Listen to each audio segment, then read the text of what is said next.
Hey everyone, welcome to the Craft Parenting Podcast, live on YouTube. This is our second live show that we've ever done. Oh, snap. And we may crash and burn, we may not. It looks like it's doing okay right now. We might keep looking that way because that way is where our display is, but the camera's there, which is great hand movements for the visual medium that is listening to the podcast, but it works for the video medium of watching the podcast. Yeah, I never got a notification, but we are live on YouTube. I just checked. Oh yeah, you could have checked too. Yeah, I've got my laptop. Yeah, laptop. So I can produce today. So this is episode 108. So that's exciting. Oh, snap. We're, like I said, we're live on YouTube. We'll also post this in the feed on the normal Thursday. Mm-hmm. And we're battling the clock, but we're not going to talk about that. Instead, we are going to talk about beer. We're going to talk about beer. Yes. Can you open this beer? Because I'm thirsty. Yes. Beer is good. Beer is good. Beer is good. We're talking about Belgian beers. Woohoo! Yeah, so we have 3 Belgian beers to talk about. Well, Belgian style beers, because none of these beers are from Belgium. Yeah, so it's like craft beer. 2 of them are local. Yes, 2 of them are local to Cincinnati, Ohio. One of them is not, and I don't know exactly how it got in our beer fridge, but it got in our beer fridge. Just magically showed up. I don't know either, but these are Bachfest glasses. These are. So mine is Bachfest 2020. Mine is 2015. Yeah. So tell us about this beer, because I'm excited. We got this a little bit ago. So this is a couple weeks ago. This is the Lil Triple from the Lebanon Brewing Company, and it is 7.5% ABV, and it is a Belgian triple style beer. I don't have a description for it because they don't have it on tap anymore, and they don't have descriptions on their website. Oh, yeah. They just say, this is what the beer is that we have on tap. I don't have a historic of this is what they had on tap. Okay. But we can talk a bit about Belgian style triples. Oh, yeah. If you so choose. Let's do that. Yeah, let's talk about this beer first. It smells a little banana-y. Doesn't really taste banana-y, though. Well, let's talk about the color. I can see your face through it, so it's clear. Yeah. Oh, I should probably hold it like this so my hand's not in front of the camera. Oh, yeah. Okay. I can see your face through it. It is like a golden yellow color. It has a very thick head, which we were mildly surprised about because it is currently the end of June. Far enough into the end of June that we can start to hear fireworks on a mildly regular basis, which Clara is loving. And don't remind her. She's over there right now. Yeah. Shout out to our producer, Clara. You're actually here, Clara. We're so proud of you. Yeah. We've had this beer since mid-April, and it's in a crowler, but it's still holding up really good. Hopefully they brew this again because it is really yummy. Yeah. So, like you said, straw color, pretty smooth. Still very carbonated. So yeah, not a lot of aftertaste. It just kind of fades away. Yeah. Very smooth, a little fruity, which is typical of Belgian yeasts. Belgian yeasts typically give you a little bit more of a fruity beer. Yeah. Because they're into that. Yeah, and this is really yummy. A little bit of spice too. I don't know if they added spice. Yeast also does that. Oh. Belgian yeast does. Yeast. It can. Yep. Okay. If they're using the right yeast, which I can't really speak of this beer specifically because they don't have a great description for me to look at. So where is this brewery at? It's in Lebanon, Ohio. Not the Middle East. Not the Middle East. Okay. Lebanon, Ohio. Ohio has all these fun cities that are named after other places. Excuse me, in the United States, well, in the world, not the United States, well, also the United States too. But, yeah, no, Lebanon, Ohio. Okay. And they just opened late last year, maybe? Yeah, they haven't been open for super long. Yeah, not probably. Let's see if they say it.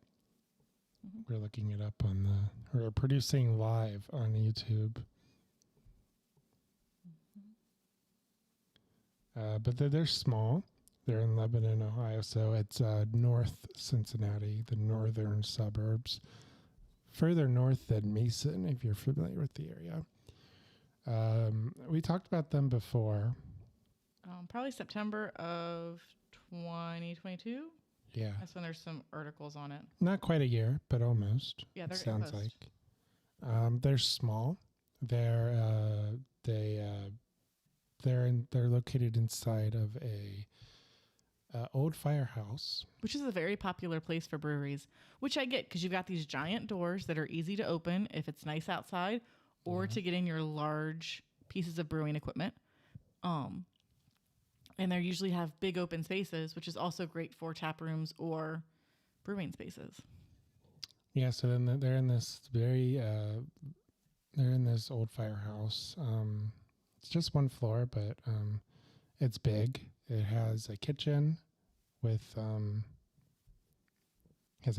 food. Yep, Ladder available, 41 is attached. Their food It's not even a food truck. It's like attached to the brewery, but it's separate from the brewery. and it's really good food. Yeah, 10 out of 10. Recommend the food. very good. Yeah, and they had quite a selection when we were there a few weeks ago. Yeah, their website only lists having 4 different beers on draft right now. Or sorry, 8.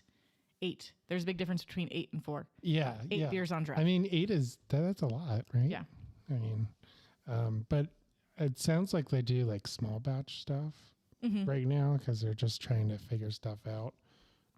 So I'm sure they have like the flagship beers, but it sounds like this was probably a test batch sort of thing. Yeah. Let us know in the chat if you've been there before, because we enjoyed our time there, and hopefully we get to go up there again soon. Just a bit of a drive. And we're West Siders.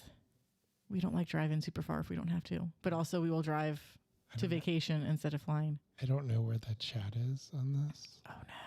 So if you are chatting, I don't know where the chat is. We lost it. Because it was up last time we did it, and apparently it didn't save that part. But We will. We'll make sure it's there next time. We'll get to you after we're done recording. Or you could pull it up on Oh, I could. but make sure the sound is down or it's off. Yeah. Mute. So if you are in the chat, we are producing live on YouTube. I said that already, but I really do enjoy this beer. This is the first time I've had it. I didn't have it at the brewery. I had a Pilsner. It is a drive for us, but I thought it was worth it. Yeah, I'm not sure if we had I don't know if we had this one while we were there, or if I just got it in a crowler because it sounded interesting, because I was going through my photos that I took while we were there. I think I got it. Okay. I knew we had these two beers that we're going to try next. Okay. Okay, I found the chat. This is really weird because I'm watching me. And it is a little delayed. There's a 30-second delay. Yeah. Okay, so I do have the chat up. I will occasionally look at it, but we'll see. So a bit about Belgian-style triples. They are complex. Well, this is according to craftbeer.com. They're complex, sometimes mild, spicy flavor characteristics. Characterizes the style. I'm saying this real weird. Enunciations are all over the place. Okay. It's usually driven by yeast, which seems like it's typical of all the Belgian beers that I've looked into today. Yeah. And it's a triple. It's often on the higher ABV end of the spectrum. This is a 7.5%, which for a beer this light is a bit Coco Loco. Coco Loco. Or Coco Loca. Coco Loca. That one. Commonly bottle conditioned, which also is pretty typical for Belgian beers from what I found. I didn't know that. Yeah. We'll get into that a little bit later. They use it to help smooth out the mouthfeel. We'll just get into it now. Because they like very smooth beers. They don't really want anything that's too, I don't want to say like flavorful. I'll say bitter. They don't want stuff that's too bitter. It's very smooth for sure. It is. It's similar to a Belgian style golden strong ale, but it's typically a little bit darker and has a little bit more sweetness. So they're usually pale, which this is pale. It's usually pretty low in bitterness, which I would say this is not bitter. This was your chance to agree or disagree with that one. No, it's really good. I like it. It's very smooth. It's this particular one is smooth. It's not. It's very flavorful, but not overly bitter or underly bitter. It's like just right. Mm-hmm. And it usually has a high ABV of 7 to 10%, and this one's 7.5%, so it fits in that spectrum. Good food pairings are roasted turkey, triple cream, or caramelized banana creme brulee. I forgot that brulee was after the creme, and hence the weird pronunciation. You're supposed to drink these in a tulip glass at 40 to 45 degrees Fahrenheit. We're probably at 40 to 45 degrees right now. Yeah. We're not drinking from a tulip glass though. No. And do you know like the reasoning behind like the different glassware? It's just like so it's very similar to wine, I guess, the theory, right? Yeah, so it's how much of the beer is able to interact with oxygen. It's how you can get all the smells of the beer. I don't know. I'm making stuff up. I don't remember. Oh, I don't think you're making that up. I think it's basically the same theory, like a white wine glass versus a red wine glass, right? Yeah. So, and Belgian style beers are pretty typical for having very specific glassware that you should be drinking the beer out of if you want to do it right. Yeah. Unquote. And if you go to like a Jungle Gyms or an international beer store, and there's like a whole wall of Belgian beers imported. Typically they're short and fat bottles, right? Yeah, at least Chimay is. Well, I've seen a couple like that. Mm-hmm. Like I usually, like it's not like a typical beer bottle. Yeah. Like where well, it's like it's a typical beer bottle for Belgium. Oh yeah. So. Well, there you go. Your typical can be different. Also, do you know of anything that is like? Does it say anything about?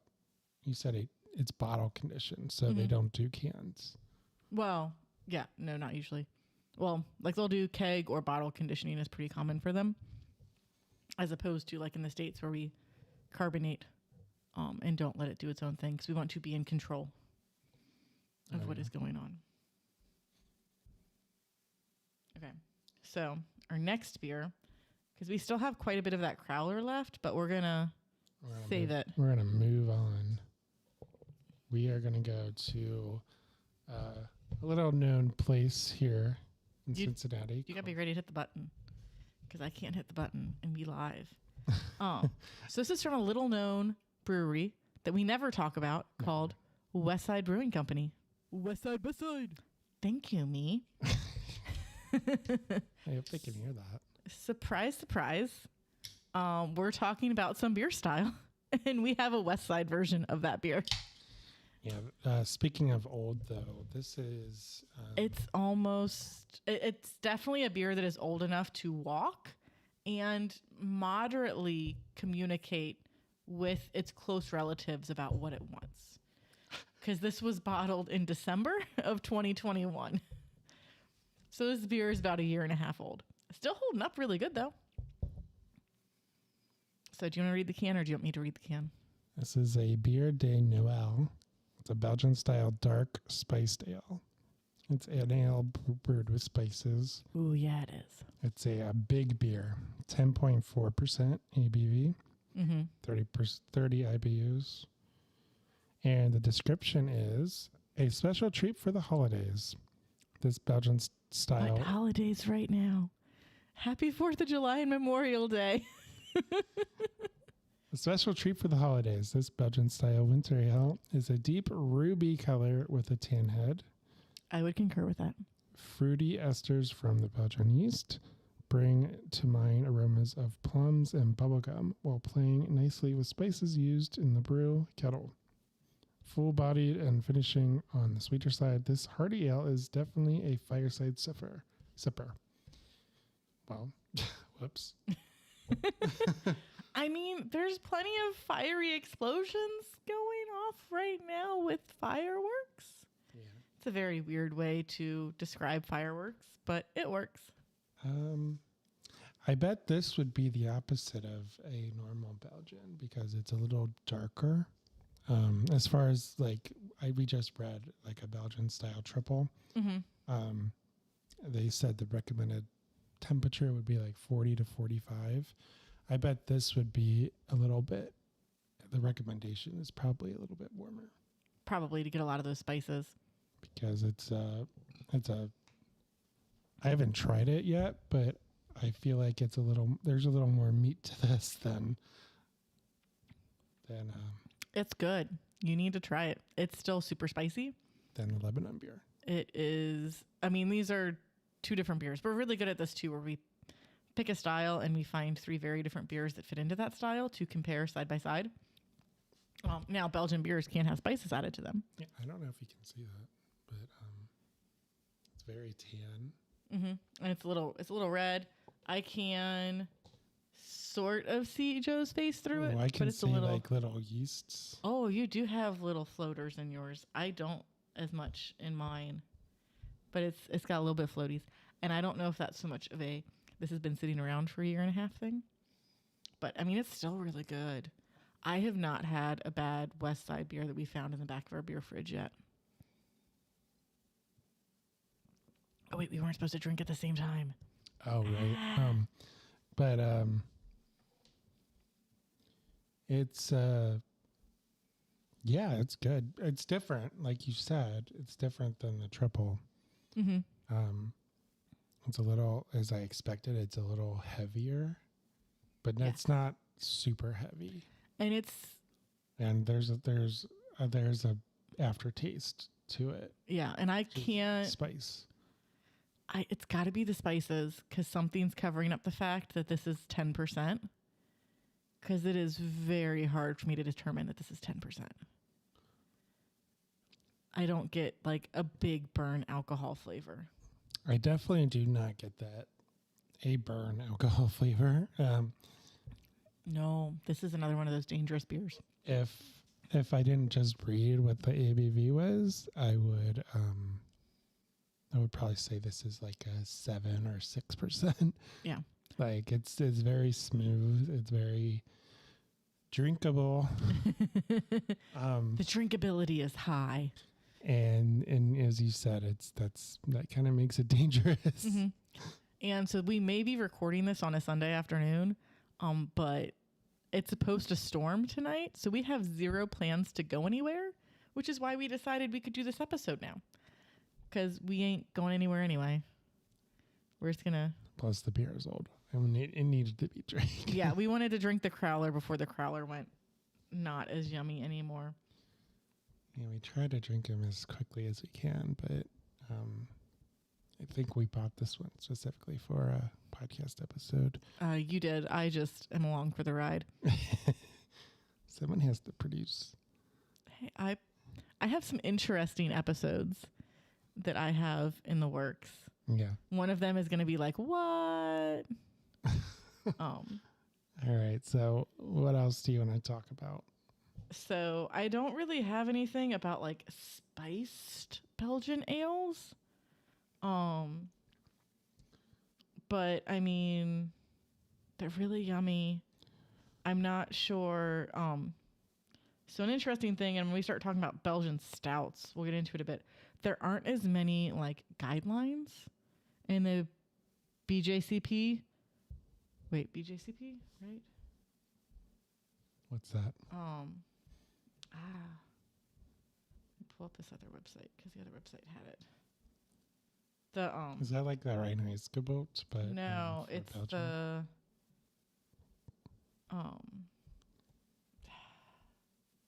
BJCP, the brewery guidelines. Oh, for like competitions. Yeah. Okay. I don't. Beer Judge Certification Program. Okay. That is what all those letters together mean. Okay. I'm sure Marco was yelling at me. Well, he could be yelling at you. Oh, I forgot to pull the chat back up. You never know, right? Yeah. Okay. He's not yelling at us yet. We'll see if that changes. I did share this time. Mm-hmm. Like some people, some podcasters were complaining that they didn't get any notification of our live episode last time. And as we stated before, that was kind of by design, though. Yeah. Well, one, we had no idea whether or not it would work. And two, this was just hey, both kids went down for a nap at like the same time. Let's just put something together real quick. There was zero scheduling that went into this. So until we were at a point with the children where we can actually maybe start to schedule things, because we can be like, hey, kids, go sit in this corner and play some games while mommy and daddy are over here talking, we're a long way from that. Oh, yeah. Odds of us scheduling anything before 11 o'clock at night are very slim. Yeah, but so Belgian style beers are delicious. This one is fantastic. I don't know if they made it again this year. Like if they made it in 2022. But if they didn't, they should make it in 2023. Dear West Side, please do that. I don't know if we bought as much because we were moving. Yeah, we did not. We kind of just super relied. That's what I was looking for. We super relied on that beer vent calendar to be our Christmas beers because we were like, we cannot bring more beer into this house because then we have to move it. And only recently have we started buying wine again because we realized that we hadn't bought wine. We had not bought wine in a while. Yeah. And we were running out of wine. I don't have winter or Christmas beers. This would be a good Christmas beer, which is what it was designed for. But it's July almost, so like 4th of July, Christmas in July. Yeah, it works. I don't know that I would want to sip on this as I swim though. So yeah, throwback to last night to 2 episodes ago. Yeah. Oh yeah, 2 episodes ago. Summer beer. So many breweries make Christmas beers. Usually they contain more alcohol. And they also may contain spicing, which this beer does both of those things. It contains more alcohol and it has a bunch of spices in it. Yeah. So it fits the winter or Christmas beers list on wikipedia.org. Org, yep. Yep, Org. It's a website dedicated to beer and Caroline, what do you want to learn about today? Hey, I got you, boo. Yeah, this is a really good beer and I would like more of this. But it's definitely not the season for it. So what have we been doing lately? We've been kind of busy. Did we talk about our awning problem? We did a whole episode about our awning problem. We have a deck now. Yeah. And there's this awning. Mostly made out of wood that the carpenter bees really liked. Yeah. And we stained it, and the carpenter bees mostly went away. I stained it. I helped get supplies and stuff. It counts. Okay. You helped watch the kids while I stained it. How about that? That was big help. And then we got our deck back. The carpenter bees stopped coming. And then a mama bird built her nest on the awning. It's like the perfect place for you to raise a family, though. So I know why she did it. But now we can't go out there for fear of scaring her off. Though I think now it's more of a fear of her attacking me because her babies have been born, or at least 2 of them have been born. From what we can see. We have 2 babies on our deck now. Yep. So now we have 4 kids. Fortunately, we're not responsible for 2 of them, and hopefully they will be leaving the nest soon. And then I can take down the nest and get my deck back. Because I kind of miss that, right? Like.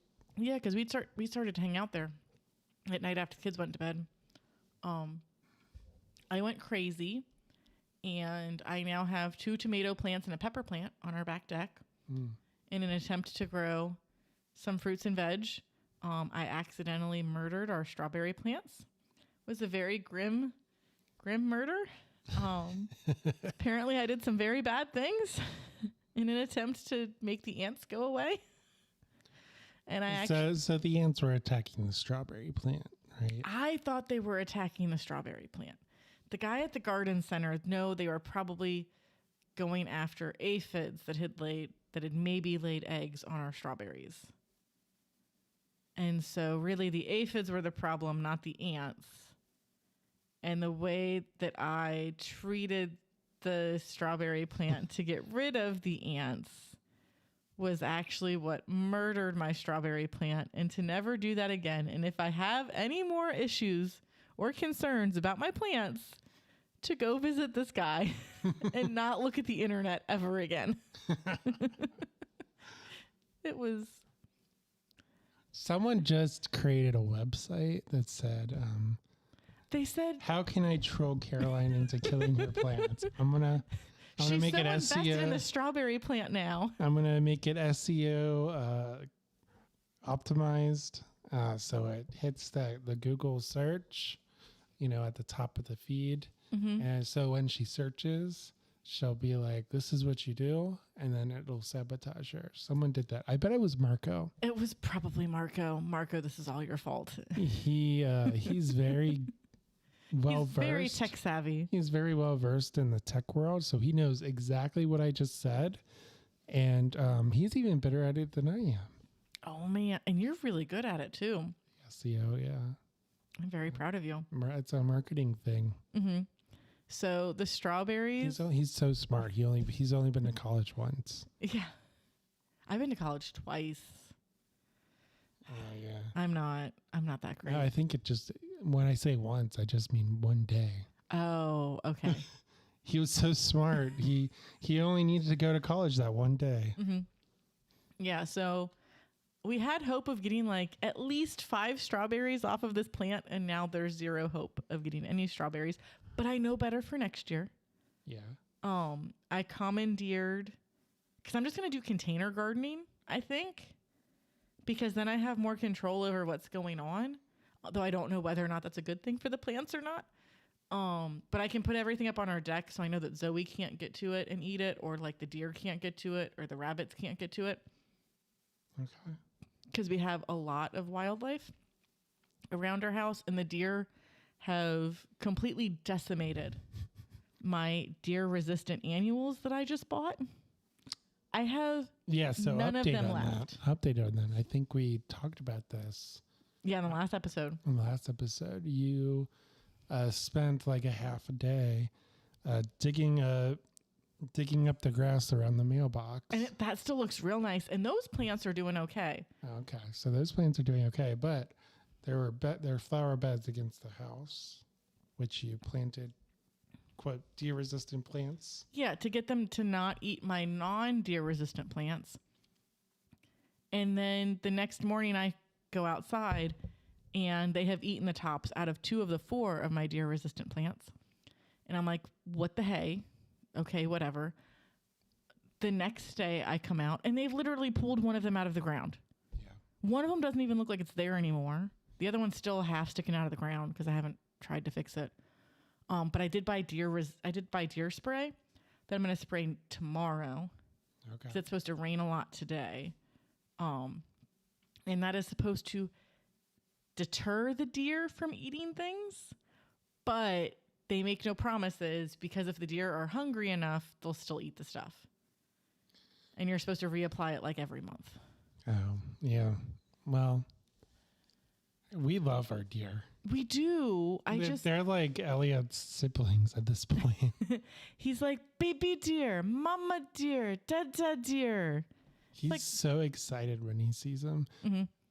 We went to a pool party. Maybe we'll talk about that later. But we went to a pool party the other day, and we came back at dusk-ish. Yeah. Well, dusk is like, we got home at like 8:30, 9 o'clock. Yeah, so... and surprisingly enough, the kids did not fall asleep in the van. I was surprised. Even though they were like super exhausted. And Elliot thought it too. He kicked me like 3 times. Yeah.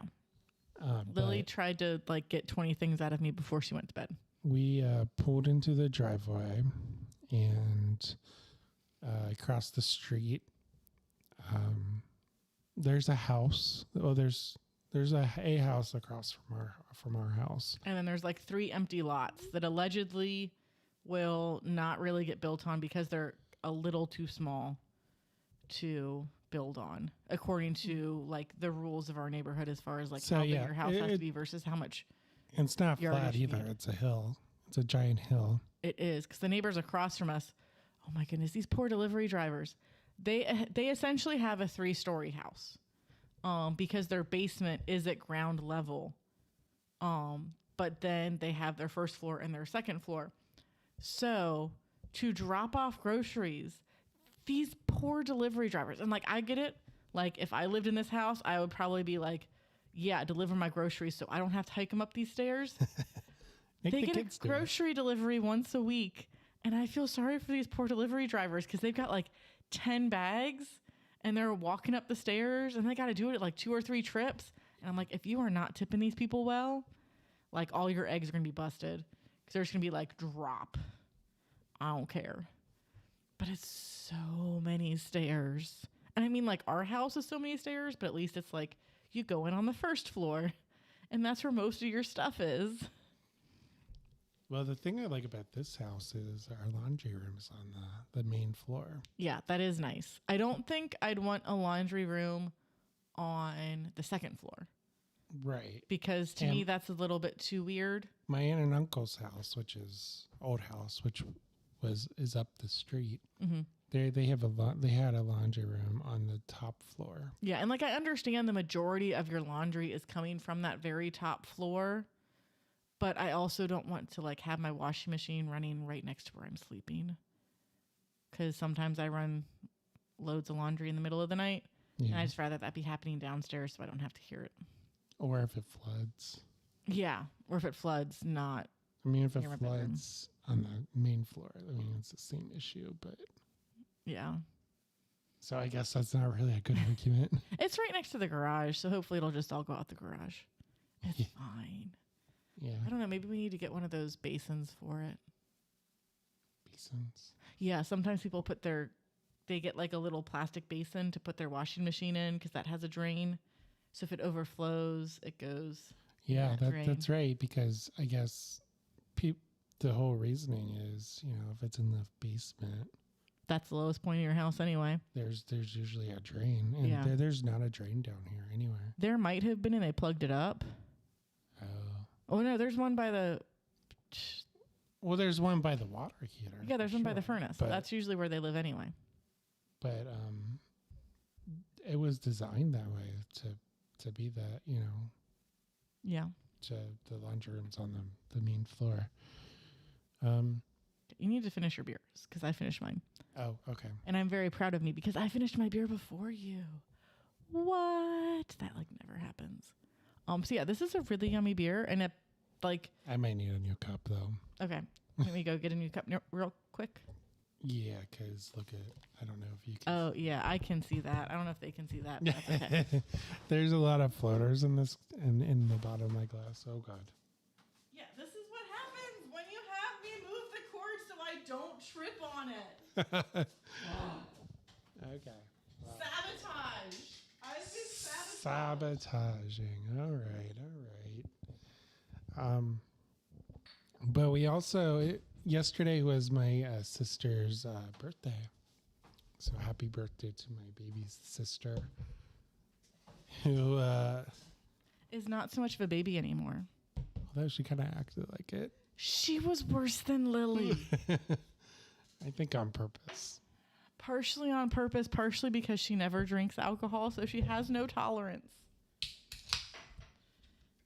Anyway, so she turned. Oh, this is a stout. Oh man, look at that. That is a chocolate head. Ooh, and that Cascade. I don't know who left this beer in our fridge, but thank you. It was probably Julia. Don't cover my face. She brought us like a ton of beers for our 100th episode. And I'm sure a lot of them were like, her and Josh were like, we want these out of our house. But that's so pretty. I love it. So we are currently drinking a Raised Grain Brewing Company Black Walnut, which is their Belgian Imperial Stout and is 9.6%. The description on the can is a clean and complex stout with notes of chocolate, vanilla, and coffee from Belgian malts and candy sugar. World Beer Cup 2018 Silver Award American Style Imperial Stout. I have never had a Belgian style Imperial Stout. So, yeah, we'll talk about this because Belgian stouts were what I looked into the most before we started recording this episode. Yeah. I need a wet wipe now. I'll just use my Fretboard Brewing shirt. Oh, yeah. So, there are no BJCP guidelines for it, so it's often ignored or not thought about. And Michael Jackson, the beer Michael Jackson, not the singer-dancer Michael Jackson, made no mention of it in Great Beers of Belgium in 1991. So he didn't even talk about it because it was so. So are you saying we're drinking a beer that doesn't exist? We are drinking a beer that exists. Okay. I found 3 different website articles that all corroborated, right?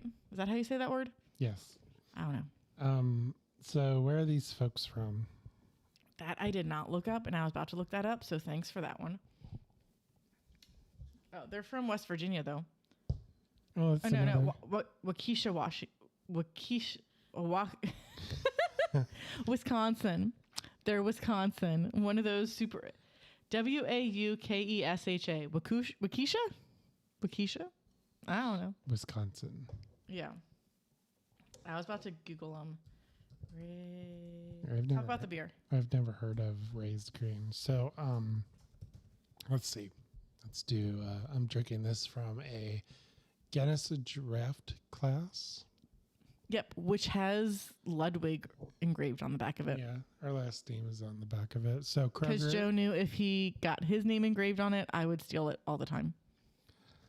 So Kroger, probably 5 years ago at this point, 6 years ago. It was a hot second. Though I don't know why I didn't go. If it was just happenstance that you were there or what. No, you went. No. I went? You went. Or did what? Did I go? I don't know. It was you. It was not me. One of us went. So Kroger, the Kroger here on the west side by us, I think it was in the old Kroger. So if that tells you anything, the old Dent Kroger. Mm-hmm. Oh, so it's been a very hot second. Because they built the new Kroger when I was pregnant with Lily. Because I was like, I don't know if I'm going to go to this one ever. And then we had to go like 3 times before I would go by myself. Because it was big. And then I went to the Harrison Kroger, which is even bigger. And I was like, So that's Harrison, the city, not Harrison Avenue. But this is on Harrison Avenue. And that one's on Harrison Avenue too. No, it's not, is it? It is. Oh my God. You just drive down Harrison for forever. That's crazy. You didn't know that? No, I didn't. We turn onto Harrison Avenue to get to your parents' house when we go the weird way. When I say turn left and then turn right and we go by the Kroger. I don't pay attention to street names because I still don't know Harrison. I am learning more. I don't pay attention to street names. I pay attention to Google Maps or whatever. Mm-hmm. And I kind of memorized where to go, but that's only if I go the highway. Anyway, this glass, since we're talking about glassware, and I'm stalling because the head is really floofy. And we're waiting for it to fully settle. We're waiting. And I actually poured it fairly good. Like I tilted it and everything, but it's very carbonated. It's very floofy head. But this Guinness glass, what I was trying to say is it was a St. Patrick's Day special. They had like like you buy a pack of Guinness and you get a free glass. Or might have even just been like you got a free glass if you showed up. And they had an engraver there. Mm-hmm. Yeah, I don't remember. I'm pretty sure it was in the old Dent Kroger. That would make sense. And I don't know why I didn't go too, so we could try to get 2 glasses. But because I can pretend like I don't know you if I need to. Thanks. You pretend like you don't know me a few times, so don't be saying. Yeah, I'm pretty sure I'm live on YouTube with you, so there's that. I don't think I can really deny you anymore, but so that's where we got the glass from. It's kind of cool. It has my last name on the back of it. I don't even know if you were talking about the glass. We might not have been. Were we even married? We probably were, but I don't know. Anyways, enough about the stupid glass. May have been more. Enough about the stupid cool glass that we can't get rid of ever because it has our name on it. So Raised Grain Brewing Raised Grain Brewing Company is in Waukesha, Wisconsin. That's what I'm sticking with. Julia, you can yell at me later. So they have the Terrace. It's possible she's yelling at you now. It is possible that she's yelling at me now because I closed out the chat again. They have a beer garden in their front yard, which has outdoor tables and seating.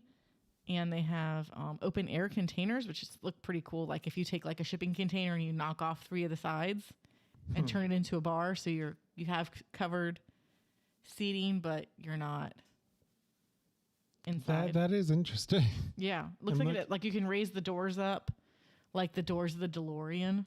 This is, oh my goodness, I need to not. That looks really weird. Don't do that anymore. Why did I just do that 4 times in a row? They have added a second container with a big screen TV, and they have live music sometimes. They also do tours on Saturdays, and that's about most of what I can find out about them. They do have house-made food, ranging from gourmet pizzas to burgers. Okay. It comes out as it's ready, so you could get your burgers before you get your pizza, or vice versa. Okay. So if you got like a big party, not everybody's getting their food at the same times. Deal with it. Okay. They don't take reservations, but if you're hosting a large party, visit their events page. They have the Terrace. They do allow well-behaved dogs outside. Can't bring them inside. Because of the food. Yep. They do some growlers, but not for everything. You said do. Live on YouTube. They are family friendly, but they request that all children are accompanied by an adult at all times. It's in all caps. Oh man. So yeah, bring a pack and play for your kids, but don't bring a pack and play. I was going to say, do they allow pack and plays? No brewery allows pack and plays. So, oh my goodness. That is a very niche reference that like 4 people are going to get, but they're all going to find it hilarious. Well, wait a second. I heard from the grapevine that Urban Artifact allows pack and plays.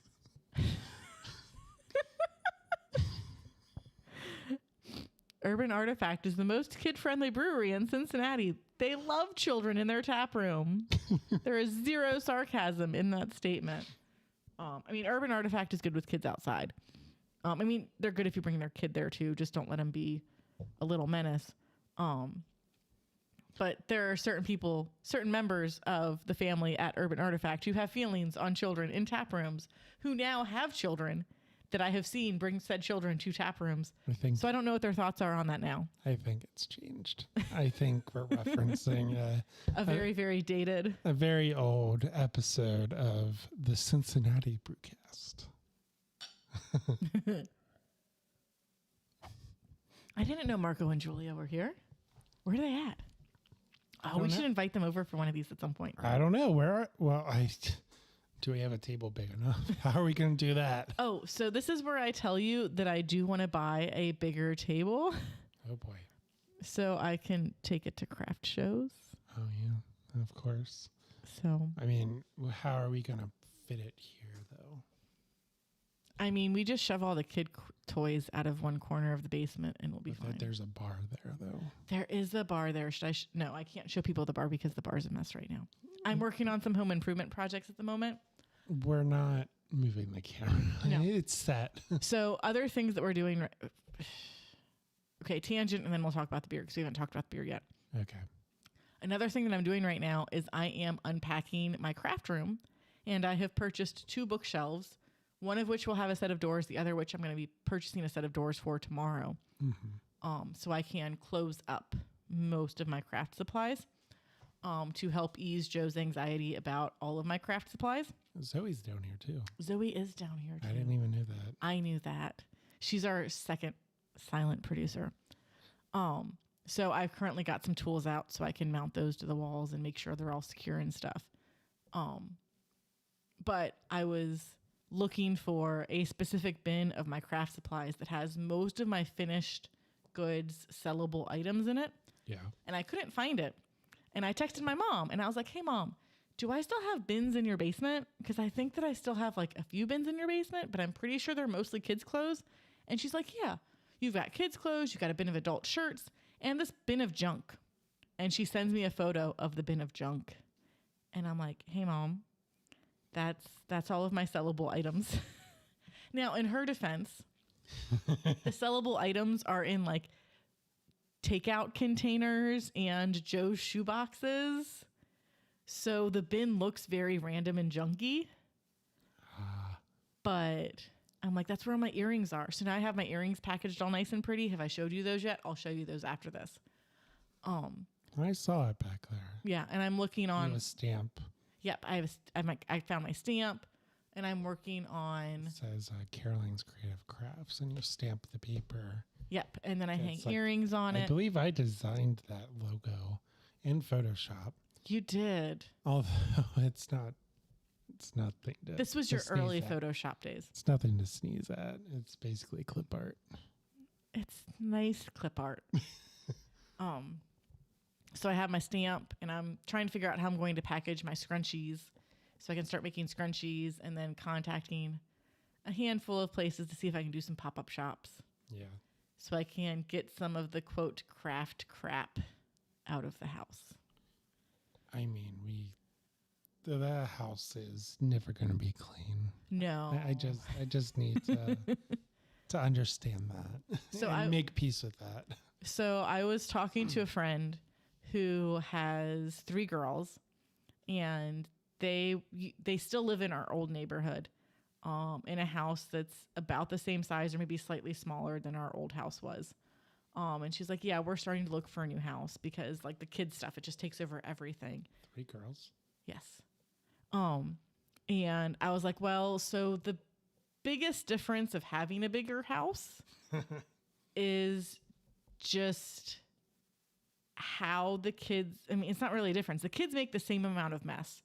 So if the kids make a mess of 75% of your house in your smaller house, they still make 75% of a mess in your bigger house. The difference is the 25% of the house that's yours has now grown. So you have a little more space that's yours, but the mess has also grown proportionally to the way that your house has grown. Because, yeah, the basement's a mess, the living room's a mess, the library's half a mess, but everything else is pretty good. Garage. Yeah, I need to work on the garage. I have a deadline for when my projects need to be done now, so bit by bit, I'm working through it when I can. Let's talk about this beer. Yeah. It's from Wisconsin. And it's really good. It is definitely very dark. It is I cannot see Joe or anything through it. It's like, if I get the light on it just right, there's like a tinge of brown at the bottom or like a ruby red, but it is very, very dark. There is a lot of roasty dark malts in this that are super affecting the color of this beer. It still has a pretty good tan head. Yeah. Considering the fact we've been talking for the last like forever about not this beer. Oh, yeah. I would like to drink a lot more of this beer. So thanks, Julia, because I want more of this now. Style, but what makes it Belgian? Did you read the description? Maybe that'll tell us. they use Belgian malts and cane sugar. And so going back to my notes, because I have notes. If I sit like this, I look taller than you. Oh, yeah. Oh, snap. That whole illusion that Joe is really tall is starting to go away. It's just posture. Kind of slouching, yeah. Yeah, you are. And now you're not even near the mic if you sit up all the way. I know. That is, maybe we need to get a mic stand for your mic stand. Well, we need like a boom. Okay, so back to my notes. A boom stand or whatever. Yeah, there are no guidelines by the BJCP. And Michael Jackson didn't talk about it because why would he do that? They're amazing. He should have talked about it. So difference between Belgian stouts and like an American or an English stout is that they use more expressive yeasts that help shape the flavor of the beer. So they are more fruity or spicy than the stouts that you're used to drinking. And they also use caramelized candy to help get flavor and attenuation. So to help make the beer a little bit more crisp, they're using some caramelized candy. Caramelized candy. That's the cane sugar, I guess. Yes. So cane sugar is like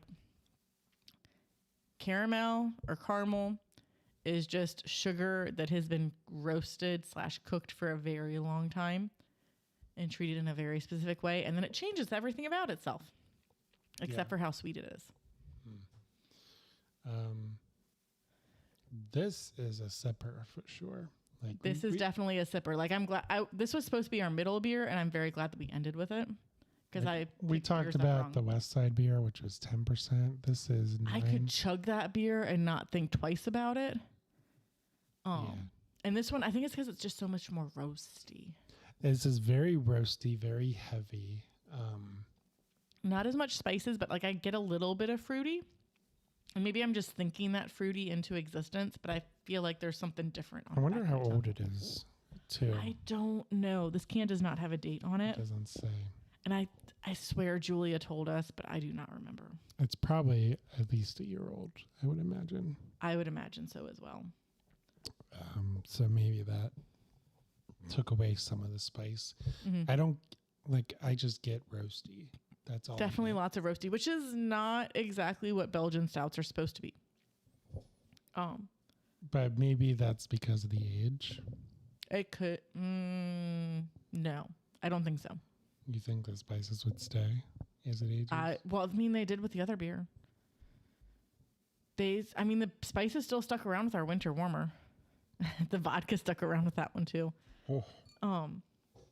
So they still do step mashing, even though it's not super necessary with modern grain varieties. Step mashing isn't as big of a thing now as it was back in the day. So that's you incorporate grains into your mash throughout the process. Is that like change your temperatures? Oh, I'm dating myself, but Braxton used to. I used to date you. Yes, you did. Braxton used to. It's a process. I don't. Do you know what I'm talking about? Decoction. Decoction, yes. So is it like that? It's not necessary, but it's like a old school way of doing it. I feel like decoction is more super not needed. So step mashing, according to BYO, the science of step mashing. It's the mash temperature is progressively increased through a series of rests. Oh my goodness. My tongue's not working anymore. I've had beers. Yeah. So I'm going to need to read for a bit. So you're going to need to like stall. Okay. Well, super roasty, black in color, very floofy head. And when you use a lot of sugar, I always say this, but the more sugar you have, and there's a caveat, but that can increase your alcohol content. Unless, of course, you boil it off. If you that's the caveat. If you boil off the alcohol, obviously that's lower alcohol. But the sugar is where you get that alcohol from, because the yeast. Now I'm slurring my words. My tongue isn't working, but the yeast eats the sugar, which then poops out the alcohol. And then you boil it for so long, but if you boil it longer, obviously, it's less alcohol. Yeah, so it's each one of the temperatures is trying to do a different thing. So because we've modified malts, we don't necessarily need to do step mashing as much, but you're trying to affect the enzymes different ways. So they specifically call out like an acid rest, which helps. This is really in the weeds. Yeah, it helps lower the pH. I mean, decoction, and I've never even heard of this. And a protein rest. What is it called? Step mashing? Yeah, step mashing. Okay. And a protein rest, which helps work on longer chain proteins to break those down a bit. Yeah, I'm not an expert on it. Marco can yell at us about it later because I'm sure he knows more. So back to Belgian stouts, which is what we're talking about right now. Yes. Before we got sidetracked. The yeast usually has a higher tolerance to alcohol. So Belgian stouts are typically 7 to 8%. If you're talking about an imperial or a strong stout, it can be up to 12%. This one was 9.5. Yeah. 9.6. Sorry, my bad. 9.6. That 0.1 makes a big difference. It does. They're usually very carbonated, and they're either kegged or bottle conditioned to help smooth out the mouthfeel. So a lot of Belgian beers call out being bottle conditioned or keg conditioned. Those are two sounds that are hard to make next to each other. So how does like West Side condition their beer if it's not keg conditioned? So what they'll do is they will take a keg of beer and they will pressurize it with CO2. The same way that we... Isn't that keg conditioning though? No. What is keg conditioning? So keg conditioning is what you do with what we do with our bottles. So you just take the beer, you put in some sugar or some kind of primer to get the yeast going again, and then you let it do its thing. So there's no keg. CO2. No, the yeast is going to make the CO2. So it's like by giving it more food. So how do you get it out of the keg? I guess they probably pressurize with CO2 after the fact. Or, I mean, you got cask ales. Those you just draw straight out of the cask. That's where I was going with it. Yeah. Do they do that? I don't know. That did not come up in my research. Okay. You're asking questions in which I do not have the answer to. I miss cask ales. Like I do too. We went to England. I want to... Who wants to watch our kids for 2 weeks so we can go to England and then go to Germany? Somebody volunteer, please. Well, not somebody. There's like 4 people that can volunteer to do that. One of those 4 people, hit me up. Hey, Julia, do you want to be a mom for 2 weeks? Oh, God. Our kids are pretty good. As long as you give Elliot puzzles or trains, he's fine. Is he, though? He likes to jump off things. Just make sure he's got tons of pillows. He's fine. Imperial or Strongs can be up to 12%. No, we already covered that. It should be a darker beer, but it shouldn't be roasty. And this beer is probably, I would definitely consider this beer roasty. I'm not exactly sure whether or not this falls under like a Belgian stout because it's so roasty. There's no guidelines. I mean, there are no guidelines, but my guidelines that I have made up in my head in the last hour or two say no. Okay. But when I think of a Belgian style imperial stout, like if that's the marketing jargon that's thrown at me, I don't even know what that means. Like, I mean, I know what a stout means, and this means a stout. I know what an imperial stout is, and I don't know what the difference is between this and, an imperial stout. Like we have the West Side cold brew. Yeah. Imperial stout in there right now. Like if I poured those next to each other, Do you want to do that? We should not do that. We still have a whole crowler to finish. Oh yeah. Obviously they would be different because they're different. They have different ingredients or whatever, but it would still have roasty. Yeah. Right? It would be very roasty. They would both share that. Yeah. I don't know what makes this Belgian. I'm not sure either. I can't really tell. Like we had on the 100th episode, we had a couple of imperial stouts. Those were bourbon barrel aged or whatever, and those were extremely roasty. You think we had the Brink one? Yes, the barrel heart. Yeah, it's Armored over Heart. there. Armored Heart. That's what it was. Armored Heart. Yeah, the bottle's over there. Yeah. Because we might homebrew. We'll see. Yeah, we'll see. But I don't know what makes this Belgian. I don't either. So I'm kind of hesitant to call it Belgian. I mean, they called it Belgian, so they called it Belgian. And I'm going off of two or three different sources as to what a Belgian stout is, quote unquote.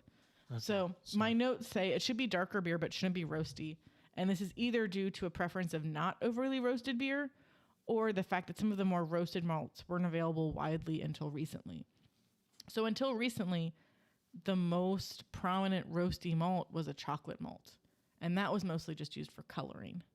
Yeah. But now you've got, and I didn't write them down, 5 or 6 different flavors of coloring / very roasty malts that also help super develop that flavor. And it might be that they used a bit more of those roasty malts than I would a little bit of chocolate. Yeah. I mean, I definitely get some chocolate, which is pretty typical of a stout. I don't know if it should be typical of a Belgian stout, though. Yeah, I don't know what a Belgian stout is. Like, it feels a bit too roasty for me, but I don't know. I learned about these things like an hour and a half ago. Yeah. And then, like everyone, they've started experimenting with barrels and adjuncts recently. So what a Belgian stout means is starting to get more open-ended. They're starting to turn a little bit more lambic-y because Belgians are known for their lambic beer. What does that mean? So they're sour beers. Oh, okay. Very specific flavor of sour beers. But sour beers. And they're doing more with barrels. They weren't doing a whole lot with barrels before. So like pulling out a whiskey barrel and throwing some in a whiskey barrel for a while and seeing what happens. Yeah. So that's where my notes end. Okay. And resources will be available in the show notes. Hopefully. Note to editing Jeff. There's no editing. That's what I like about the live episodes. There's no editing. Oh, well, then I don't know how Joe's going to get this note, but I gave you a note. There's no snapping. Oh, snap. I mean, there is snapping, but... Dude, I have podcasted with people that actually do that, and I'm like, oh, am I supposed to be doing that? Also, I learned about the cough button, and some people have, but like, I don't know how we do that with one board and 2 mics. Like, there's a button that you can press that'll just like mute your mic. I mean, I would. Other than just me going like, way over here. Why'd you do that? Because I was illustrating what I was talking about. I'm a visual learner. Well, I would have to mute you. Yeah. That's how that. Like, there would have to be like a producer that would be watching and be like mute, but then that producer would have to like unmute you as well. Yeah. And well, they would have to know what mic you are. Yeah. Stuff like that. Hit some buttons just because it's fun. That's like insane shit. Oh, thank you, Marco. Wait, where did he go? He was in and out so fast. Do we have any comments or commentary from the Peanut Gallery? I mean, a lot of you guys need to drink more beer, but that's about it. Like from the live stream. That's what I was saying. Oh, okay. There's the chat. Any specific comments you want to pull out? No. I was paraphrasing. We don't even have that touch bot. I'm still waiting. I do like how my feeling hip button, my feeling, oh my goodness, words just got real hard. My feeling hip sticker is on here also. Okay, here. Nom nom. This is a person that made custom artwork for Elliot's room. Jerry Shields, she was really fun to work with. This is a Java Jacket sticker, and then Sailor Park Coffee is over here, and then Paper City Coffee is right here. These are all not paid advertisements. If you visit these places, you should tell them, hey, Craft Parenting Podcast sent us. You should send them some free coffee. All right. What else do you want to say about Belgian beer? They're all delicious. I mean, I like most beers, though, so I don't discriminate. Well, I think I really liked the... I hope you really liked the triple, because we have to drink like 2/3 of that crowler still. No, I did. That's what I was going to say. The triple from Lebanon Brewing Company. That was really good. These were very different beers. It's like the complete opposite of this. It also might be because, it's July, and if I go outside, it's like 90% humidity. Well, yeah, it's ridiculous outside right now because it's going to storm, or at least so they say. Yeah, right now it's beautiful. So hopefully you're not watching YouTube right now, and hopefully you're like in a pool somewhere, like chilling. Oh my goodness, I did that yesterday and I want to do it again. Yeah, I think it needs to not be like 60 degrees in the pool though. So apparently there's a tornado threat or whatever, but and this is the weather report from the Craft Parenting Podcast. And you know what? I don't think we ever introduced ourselves. We did. You're supposed to do that. Yeah, I'm supposed to do that. I completely failed. That's Joe. So I'm Joe Ludwig. And this is my lovely wife and co-host Caroline, and we are the Craft Parenting Podcast. And you need to make a button to introduce me, because I know there is a good cut somewhere that you can use. Oh, I don't have time for that. Not right now, but for later. But if you like this live stream, if you like this show, if you're still listening, even though we didn't tell you who we were, yeah, we appreciate your listenership, and we appreciate you if you could follow, and subscribe to us on all the social media platforms. We are on YouTube, obviously, at Craft Parenting Podcast, Instagram, Facebook, Twitter, and we have a website, www.craftparentingpodcast.com, and an email address as well, craftparentingpodcast@gmail.com. And if you like what you hear, hit that like button, smash subscribe, and follow us on whatever your favorite listening method is, whether that's YouTube or the podcatcher of your choice. Reviews are always appreciated. Let us know if you liked this episode. Let us know if you didn't like this episode. If you didn't like this episode, listen to 10 more and figure out which one of our episodes you liked the most, and then tell us. If you loved it, listen to 20 more episodes and tell us which one was your favorite. Yeah, definitely. And then we'll work on doing more of that. We've been super beer heavy lately. I'm gonna see if I can get the girls back together to do a mom's podcast, and now that all of our kids are bigger and doing crazier stuff. Oh yeah. We need some wine, man. All us moms need some wine. We have a wine bottle up there that's going to be very special. Oh, yeah, we do. I don't know when we're going to open it though, but eventually. That'll be an episode for sure. It's a very special wine. We don't always talk about beer. We just usually talk about beer. I think we've exclusively talked about beer. I mean, I've drank wine on podcasts before, I think in the mom episode you did. Yeah, for sure in the mom's episodes, but I think a few other episodes too. I don't know. Anyways, you can find me on Instagram at Caroline Creates Crafts. I mostly post craft stuff there. Sometimes craft stuff with the kids, though not as frequently yet. And I am at Craft Parenting Joe on Instagram. You can find me there. And I post sometimes beers that I drink. Lately, it's been kind of boring on the beer front. We bought garage beer. I mean, it was good beer. Oh, nothing against garage beer for sure, but it's not an imperial. It doesn't always have to be fancy beer. Yeah, but flavored beer. I'm kind of searching for a new beer flavored beer. Like something that's like low alcohol, like low carb, like, you know, something in that niche, which a couple of Cincinnati breweries are dipping their toe into. We'll see how that goes. Eventually, we will find the fretboard light lager so we can have that. Yeah, shout out Fretboard. Yeah, I think Rheingeist is as well, is dipping into that. I mean, we have like 10 different beer episodes in the pipeline, but maybe we can do like a beer flavored beer, light beer comparison episode. Ooh, that'd be cool. We should do that. Okay. We have to do that now. I just said it. I spoke it into existence. Spoken into existence. Prepare thyself. All right. So is there anything else that you wanted to say? That should be it, boo. All right. And my name is Joe. And I'm Caroline. And we'll see you next time on the Craft Parenting Podcast. Bye.